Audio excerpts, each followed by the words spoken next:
Welcome to everyone. जैसा कि आप लोग जानते हैं JNK के अंदर SI की वैकेंसी रिलीज हुई है, जिसके लिए योरपीडिया ने ऑलरेडी कोर्स लॉन्च कर दिया है और इसमें मैं आप लोगों के लिए लेकर आ रहा हूं engineering mathematics and signal fundamentals. अब इसके अंदर क्या क्या टॉपिक हैं, ये सिलेबस मैंने आपकी ऑफिशियल साइट से ही लिया है।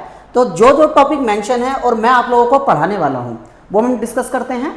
Number 1, linear algebra, matrices, determinants, rank, eigen values and eigen vector, solution of linear equation. Okay, और ये एक नॉर्मल टॉपिक है, ऐसा नहीं कि ज़्यादा डिफिकल्ट टॉपिक है। जैसे कि आप लोगों को मालूम है मल्टीपल ब्रांचेस एलिजिबल हैं इस वैकेंसी के लिए, तो यहाँ मैं यही बताने वाला हूँ कि इस टॉपिक को आप किस तरीके से देख सकते हो और कितना ये आप लोगों के लिए मैं सिंपल बना सकता हूँ। ओके, तो ये बिल्कुल सिंपल टॉपिक है आप लोगों के लिए।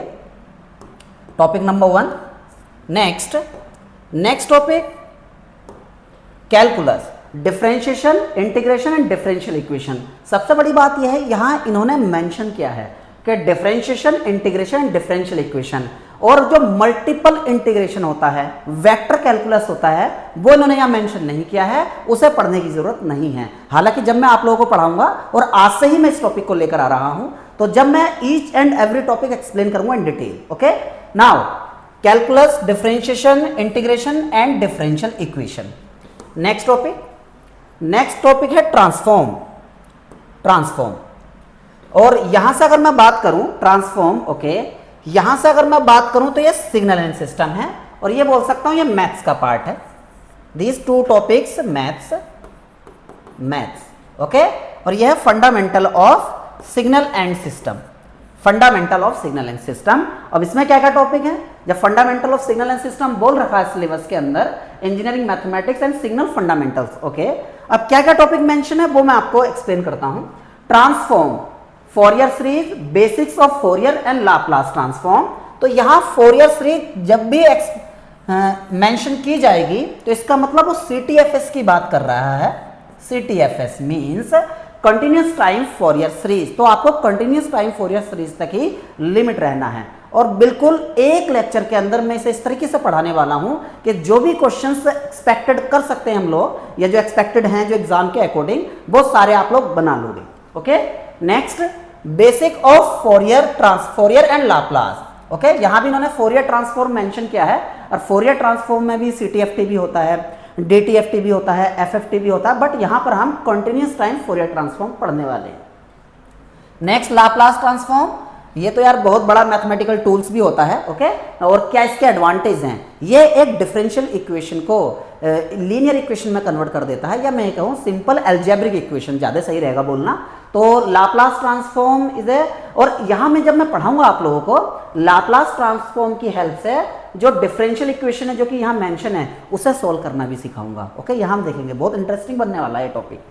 Next signal and system, signal types, operation, sampling theorem, convolution, very very important यार। कॉन्सेप्चुअल, यहाँ इन्होंने ये वर्ड बोलकर बहुत अच्छा कर दिया है। कॉन्सेप्चुअल मीन्स हम मैथमेटिकल ज़्यादा नहीं जाएंगे, कॉन्सेप्चुअल उसकी क्या मीनिंग है, क्या प्रॉपर्टीज हैं। हालांकि मैं आप लोगों को सारी प्रॉपर्टीज के साथ साथ में एग्जाम्पल भी कराने वाला हूं, जिससे अगर मान लो कोई प्रॉपर्टी पूछ ली जाए थोड़ा सा एक्सप्लेन करके, तो आप उसे कैपेबल हो करने के लिए। Okay, next LTI system. LTI means linear time invariant system, इसे हम पढ़ने वाले हैं।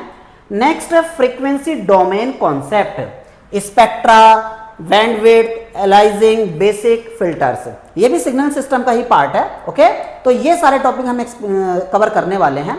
अब सबसे बड़ी बात जो मैं बताने वाला हूं, जैसे इलेक्ट्रॉनिक्स कैंडिडेट होते हैं, इलेक्ट्रॉनिक्स कैंडिडेट को अगर मैं बात करूं तो ये सिग्नल एंड सिस्टम वाला जो पार्ट है ना, बहुत ईजी लगेगा मुझे मालूम है, लेकिन मैं आपको प्रॉमिस करता हूं, आप लोग अगर किसी अदर ब्रांच से भी बिलोंग करते हो, जैसे कि ट्रिपल ई भी एलिजिबल है, ठीक है, मैंने जैसे कि देखा नोटिफिकेशन में डबल ई मेंशन नहीं है वहां पर, मतलब प्योर इलेक्ट्रिकल इंजीनियरिंग नहीं है, electrical and electronics engineering mention है। ओके, नाउ मैं टॉपिक पर आता हूं अपने।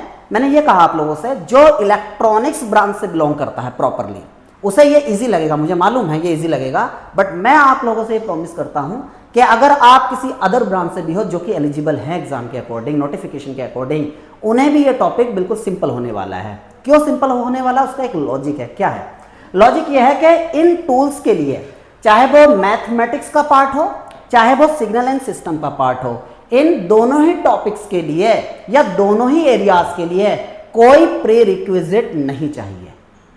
सीरियसली कोई प्री रिक्विजिट नहीं चाहिए। जैसे कि हम लोग अगर बात करें आगे चलकर, जैसे एक इलेक्ट्रिकल का अगर मैं सब्जेक्ट उठाऊं मशीन, तो मशीन के लिए नेटवर्क प्री रिक्विजिट होता है। ओके, ऐसे ही इलेक्ट्रॉनिक्स में मैं एनालॉग इलेक्ट्रॉनिक्स उठाऊं तो उसके लिए आपका नेटवर्क प्री रिक्विजिट होता है। इन सिमिलर वे अगर कंप्यूटर साइंस वाले बच्चे हैं, अगर कंप्यूटर साइंस वाले बच्चे को लिए मैं एक प्रोग्रामिंग लैंग्वेज लेकर आऊँ डायरेक्टली के प्रोग्राम कैसे लिखते हैं, तो उसके लिए बेसिक्स जो टूल्स होते हैं उसका आइडिया होना चाहिए। बट इस टॉपिक में आपको क्या है, वो किसी भी ब्रांच से बिलोंग कर रहा है, कोई भी प्री रिक्विजिट की रिक्वायरमेंट नहीं है। और जब मैं पढ़ाऊंगा आप लोगों को, जैसे कुछ बच्चों को डाउट आ रहे थे, बच्चे बोल रहे थे सर क्या सिंपल हमें थ्योरी टाइप, नहीं ऐसा नहीं है, मैं पूरा प्रॉपर आपको, क्योंकि मैथमेटिकल है सारा जितना रिलेवेंट प्रॉपर्टीज होंगी, कॉन्सेप्चुअल थिंग्स होंगी, वो सारा कराऊंगा। जो मैथमेटिकल चीजें होंगी जहां जरूरत होगी वो मैं सारा कराऊंगा। उसके साथ साथ मैं इतने एमसीक्यूज आपको दे दूंगा कि आपकी प्रैक्टिस काफी हो जाएगी। एमसीक्यूज देने का मतलब प्रैक्टिस के लिए, और जब मैं पढ़ाता चलूंगा उसके साथ साथ में ये सारे क्वेश्चन सॉल्व करते चलेंगे, जिससे कि हम उस कॉन्सेप्ट को इजीली समझ पाएं। तो अगर आप लोग भी ये मॉड्यूल ज्वाइन करना चाहते हैं तो गूगल फॉर्म का लिंक अवेलेबल है, उस पर जाकर आप जो भी क्वेरी है आपके वहां डाल सकते हैं और आप ज्वाइन कर सकते हैं। Thank you guys.